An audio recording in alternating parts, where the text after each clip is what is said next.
empire, all the Arab countries who not just traded far more slaves than across the Atlantic, but castrated all the men so that there wouldn't be any more.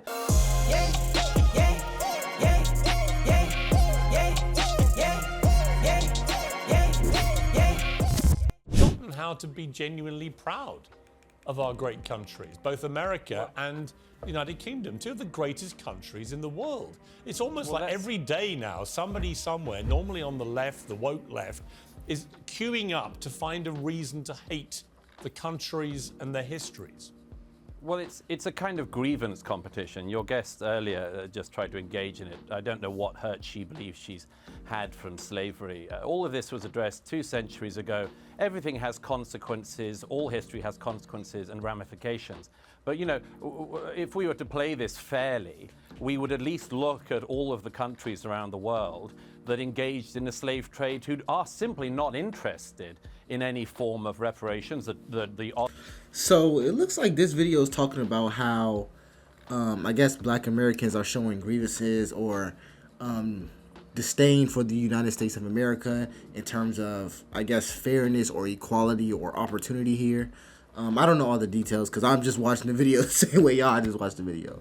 But, bro, one thing I got to say when it talks about all of this stuff and how people pretend like they hate America, because I think people are pretending, is that, to me, it's disingenuous.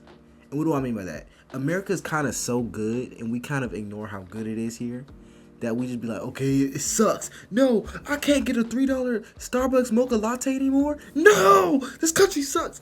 And that's kind of the view we have on it, because we're not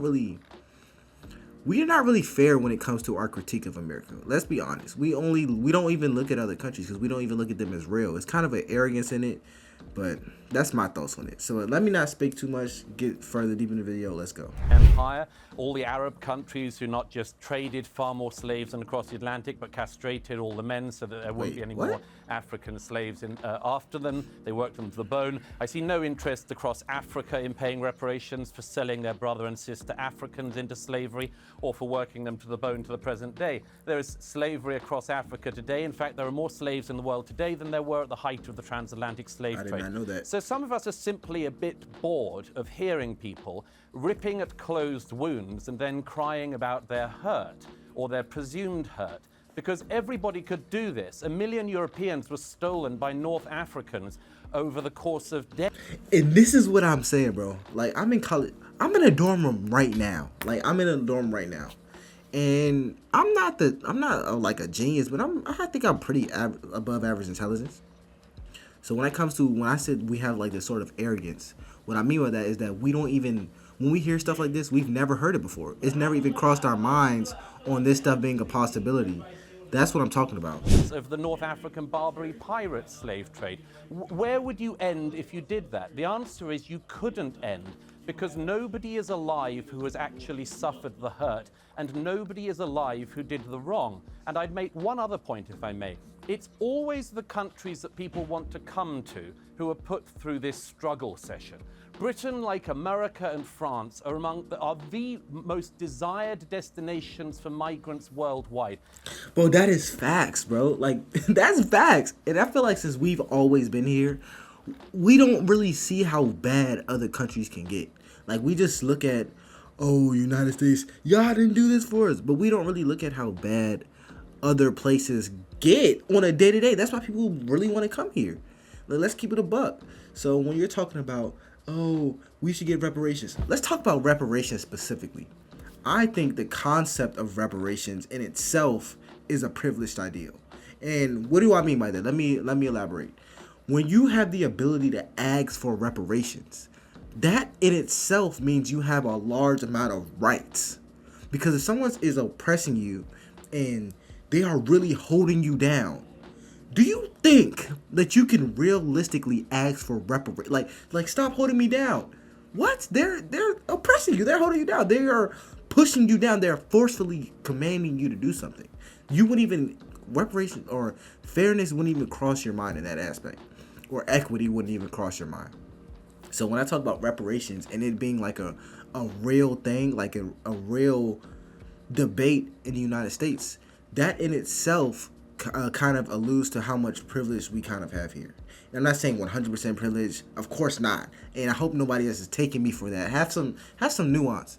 But what I'm saying is the fact that we are realistically, like this is a real discussion, shows just how much privilege we actually have, that you're allowed to ask for reparations. Have been for centuries. Why is that? It's not because we're racist, it's because we're better. It's because we're good. It's because when we see racism, we actually call it out and recognize it as a sin. Try finding that across Africa. Try finding that across the Middle East or in China. Nobody would hear. So what we have is a situation where the more virtuous countries are presented as the worst countries. It's sick, and most of us are tired of it. Thank you, Douglas. I am so sorry that Douglas is bored by the pain that has come from That's not what he said. through slavery. And she says she's sorry. He's bored by the pain that has come from slavery. That's not what I personally got from it. I don't think he's trying to denounce slavery. But then again, this is all about your interpretation. What I got from this personally is that there's this narrative within, I guess, the African American community that America is some sort of crappy country that treats us unfairly and it treats us badly. And what he's trying to allude to is that America is literally I guess he's saying Europe or Western civilizations are literally the greatest countries or places to be on the entire earth. And when you don't acknowledge that and you only look at, I guess, the bad parts of it, you're being unfair. You're being unfair to other people who are struggling in different places, who are dying to be here. You're being unfair to your own culture, and you're trying to paint this narrative of victimhood, which is honestly just not true. Like, let's look at your case right now. I don't know who you are. I've never seen you, but you got a full face of makeup, full head of nicely, freshly done hair, a brand new jacket on. Probably, it looks expensive too. Then you're obviously in a high-paying role because you're on this panel.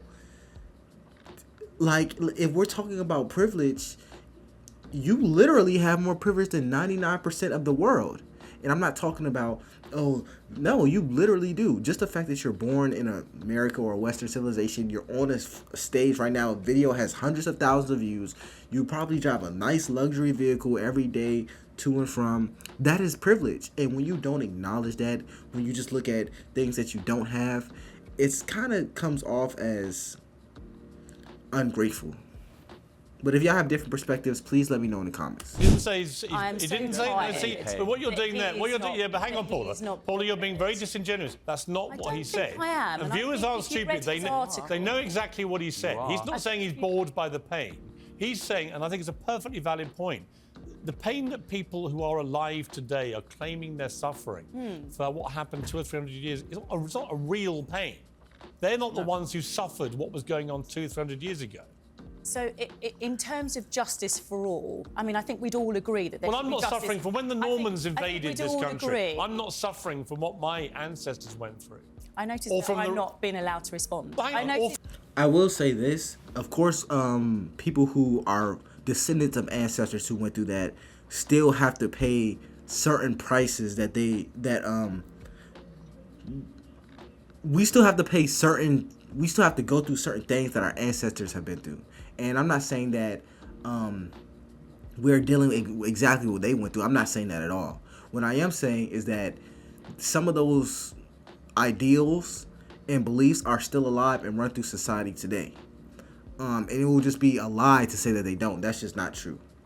However, my thing is this. Our ancestors have also fought to get us to a different level.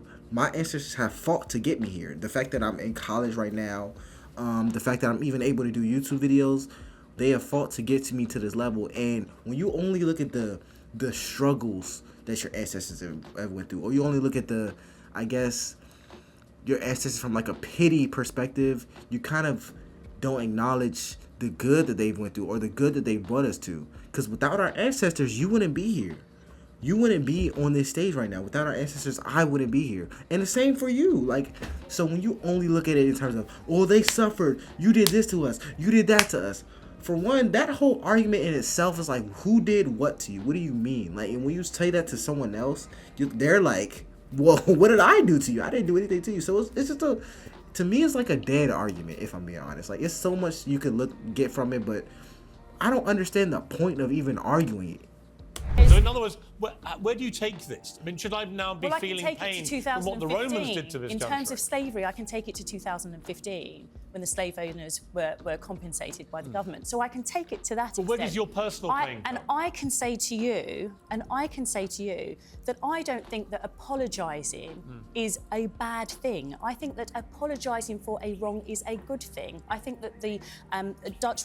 And when you talk about you don't think apologizing is a bad thing, to me, that whole perspective is kind of irrelevant when you talk about apologizing. Let's say whoever you want to apologize did apologize.